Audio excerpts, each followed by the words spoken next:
Hola, ¿cómo están? Bienvenidos a un nuevo capítulo de nuestro podcast Viviendo fuera de la ciudad.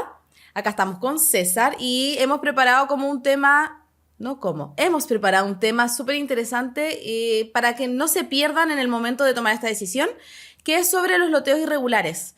Hemos mencionado de forma más superficial sobre los famosos loteos brujos, qué consiste, etcétera. Creo que hace como 3 capítulos lo mencionamos, pero ahora vamos a profundizar un poco más.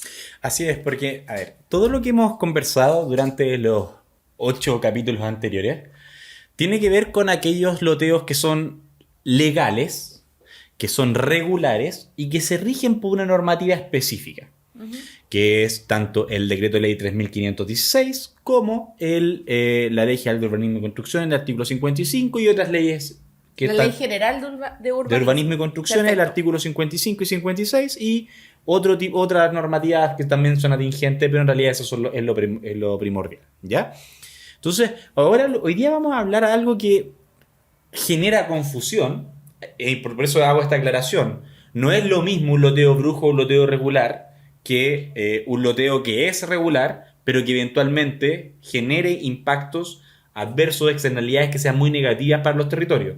Son dos cosas distintas. Hay uno que está regulado y otro que no está regulado. Lo regulado, entre otras cuestiones, tiene, ya lo hemos conversado latamente, esta superficie perial mínima de al menos 5.000 metros, ¿ya? Perfecto. Entonces, ¿qué es un loteo regular o un loteo brujo? A ver, esta es una temática que viene dándose hace muchos, muchos años. Se desarrolló por una cuestión más bien práctica, en que tú te encuentras, por ejemplo, zonas de la costa, Papúo, hay todo un loteo irregular arriba y hay un montón de partes a lo largo de todo Chile. En Antofagasta hay una problemática muy grande, en Arica muy grande respecto a estos temas. Y la verdad es que hay Valdivia y la verdad es que este tipo de desarrollos generan tal nivel de afectación que son realmente, a ver, las externalidades, si ya las que hemos conversado pueden ser muchas, con esto es lo mismo, pero amplificado por muchísimo más. Porque no hay control, me imagino. Primero porque no hay control y segundo porque estamos hablando de densidades demográficas muchísimo más altas. ¿Por qué? Algo que hemos conversado es que, y que es de perogrullo, de pronto cuando uno tiene una casa de la ciudad puede pensar ¿cuánto es un terreno para una casa que uno determine grande? Yo siempre digo, mi mamá tenía una casa bien grande y era de 500 metros del terreno. Para la ciudad un terreno grande, 500 metros, ya digamos 1000 metros es un terreno muy grande. Para los pueblos urbanos que normalmente estamos acostumbrados, lo que demuestra que la gente está habituada a vivir en territorios de este tamaño. De hecho, vivir en 5000 metros es muy grande, por ello es que es relevante la aptitud agrícola que uno debe conservar. Pues bien, pero como te digo, esta cuestión de hecho es que evidentemente uno puede vivir en 5000, en 500 metros. Entonces, si yo tengo un loteo o un lote de 5000 metros, ¿podrían vivir de familia? Normativamente no, pero en los hechos nada me dice que no podría meter 10 casas en un terreno de 5000 metros, ¿no es verdad? O sea, él lo ha hecho y es algo que se O sea, da. bajo el concepto urbano, sí. Es que exactamente, cuando estás... He escuchado muy atenta a este podcast. Exactamente, Yuri. Cuando mira esto desde el punto de vista del desarrollo urbano, simplemente habitacional, de todas Está maneras... preparado todo como para. Efectivamente. El tema es que estos terrenos no cuentan con una serie de limitaciones que son bien complejas. Primero, no tienen calles definidas. Segundo, la mayoría no tiene servicios, de hecho no pueden tenerlos. Tercero, de hecho lo vamos a conversar con un poquito más de detalle después, no cuentan permisos ni recepciones municipales de ningún tipo. ¿Por qué? Porque el número de viviendas que tú puedes construir excede lo que la ley permite, entonces no puedes tener permisos para ello. Y hay una cuestión que es un poco más de fondo y tiene que ver con cómo ocurren estos loteos. Y básicamente, ¿cómo se dan? Básicamente son ventas de derechos. A ver, en Chile la legislación dice que te permite disponer de los bienes y los bienes pueden ser corporales, por ejemplo un vaso, el celular, etcétera, y yo lo puedo transar contigo, pero también pueden ser incorporales. Cuando son incorporales, dice el legislador en el Código Civil que se corresponde a derechos. Por ejemplo, un derecho, el derecho a la hipoteca. ¿Qué consiste el derecho a la hipoteca? Es un derecho real, que ya lo conversamos cuando hablamos del derecho real de conservación, recae respecto de un inmueble, pero este derecho también puede ser transferido. O sea, yo soy tu acreedor, yo tengo la prelación del pago respecto del crédito en específico, pero yo puedo venderle este crédito que tengo perfecto. a un tercero y este tercero sea quien te cobra. Y se da mucho en las carteras de recupero y muy propio del mundo de las cobranzas. Esto pasa, ¿ya? Entonces, ese es un ejemplo claro de derechos. Bueno, los inmuebles se componen en sí mismos, la propiedad en Chile se dispone de derechos que en sí mismos están, a ver, atribuciones que componen la propiedad. El uso, el gozo y el disfrute de los bienes, ¿ya? Más allá de lo que es en específico, el disfrute de obtener los frutos de ello, del bien, no sé, hay un manzano, poder sacar las manzanas del manzano, el usarlo es poder estar, la disposición del mismo, poder transferirlo, etc. Estos son atributos que son propios del derecho de propiedad y que eventualmente, por lo mismo, son derechos que yo eventualmente puedo ceder parcialmente. Así es como, por ejemplo, existen, entre otras cuestiones, cuando alguien te viene un bien, pero dice que te vende el usufructo, o te vende el bien, pero se reserva el usufructo, entonces yo lo voy a ocupar, pero solamente te quedaste con... Tú eres el titular del bien, pero yo lo voy a usar, por ejemplo, hasta que me muera, los llamados usufructos vitalicios, no sé si lo has oído. Sí. Bueno, básicamente eso. Esos son los bienes en sí mismos, como pueden ser corporales e incorporales, y los incorporales son derechos. Pues bien, lo que se hace respecto de los inmuebles de este tipo es decir, ¿sabes qué?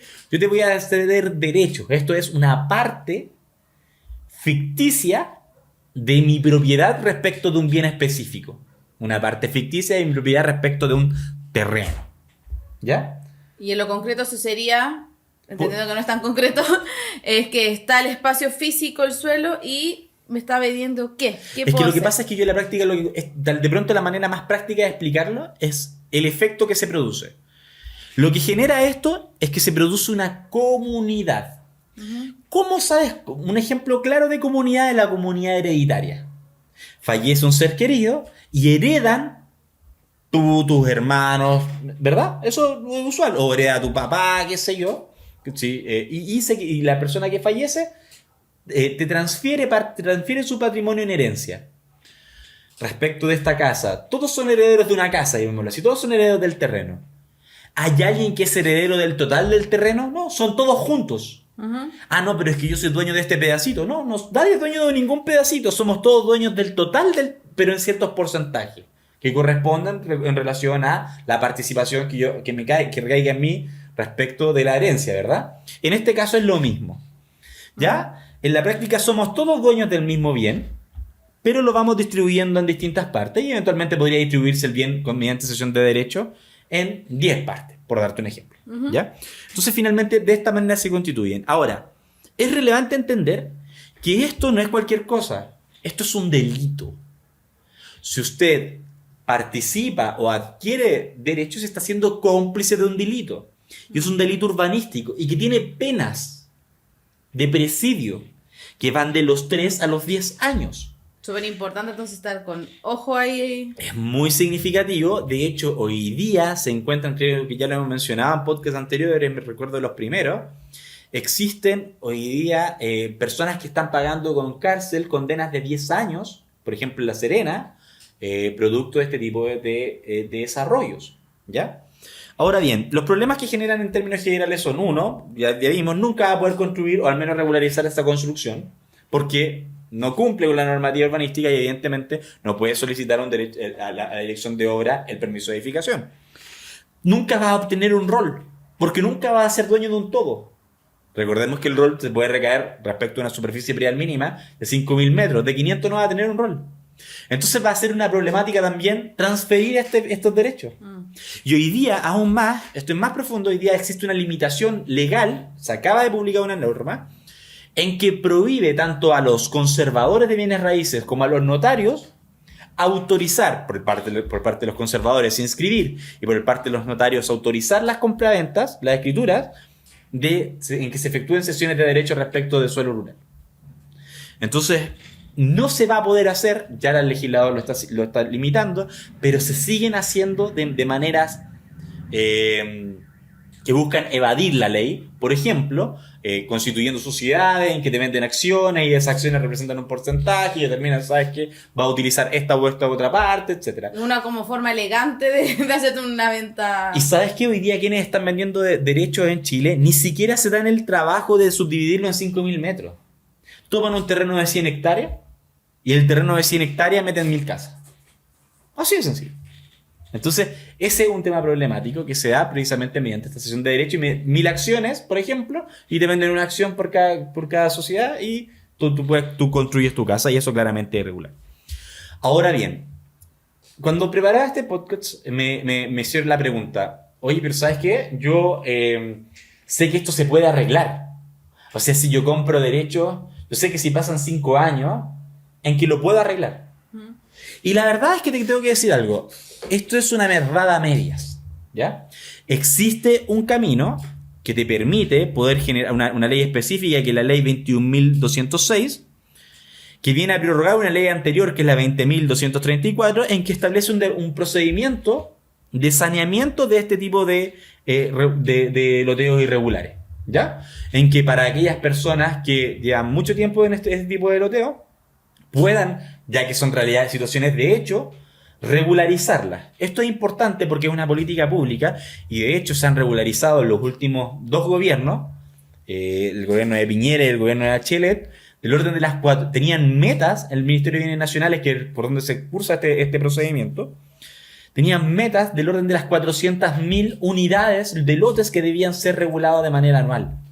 Entonces la verdad es que se dio una dinámica, todo un comercio que finalmente se termina generando una validación de este ilícito, que es penal, el delito urbanístico. Entonces, al final, como para arreglar la situación, generó como una extraña validación de una problemática, pero básicamente para quien cree y dice, ¿sabes qué? No, pero entonces ya, en 5 años más lo voy a poder arreglar, quiero decirle que no. Hay condiciones, no cualquier loteo se puede regularizar. No es que si hoy día usted va a comprar un terreno lo va a poder regularizar. Eso no es así. Como filo, después vemos.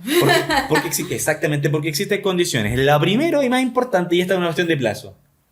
No se pueden regularizar aquellos loteos irregulares o brujos, aquellos irregulares o brujos que hayan sido realizados materialmente con posterioridad al 31 de diciembre del año 2018. O sea, y aquellos que formen parte, y además tienen que ser parte de estos loteos del catastro de campamentos del año 2019. Si este loteo no es parte del catastro, derechamente se quedó fuera y nunca va a poder ser regularizado por este camino.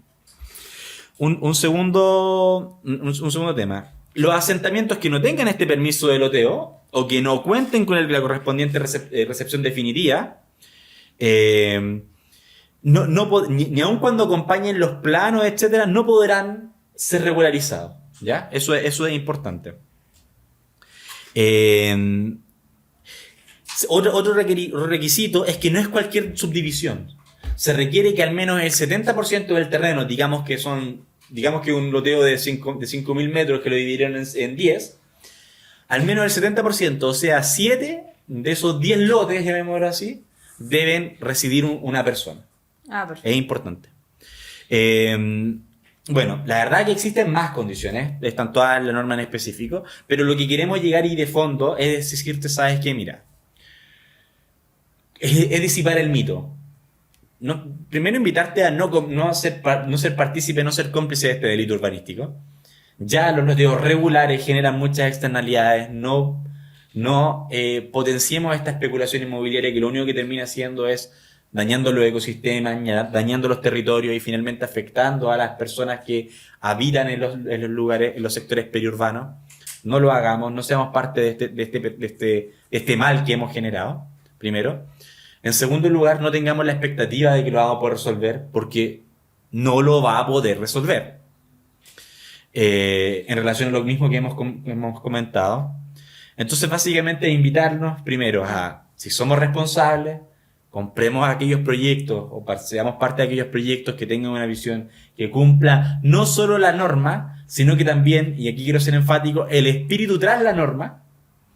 No basta lo puramente legal, sino que también hay una cuestión un poco más de fondo. Seamos responsables en nuestra transición, porque créanme el hacerlo nos va a prevenir de los dolores de cabeza más grandes y que, como dijimos al comienzo, nos puede impedir, entre otras cuestiones, que esto, que es un sueño de vivir en la ruralidad, se convierta en la peor de nuestras pesadillas. Entonces, ese es el propósito del podcast. Esperamos que haya sido de agrado para ustedes.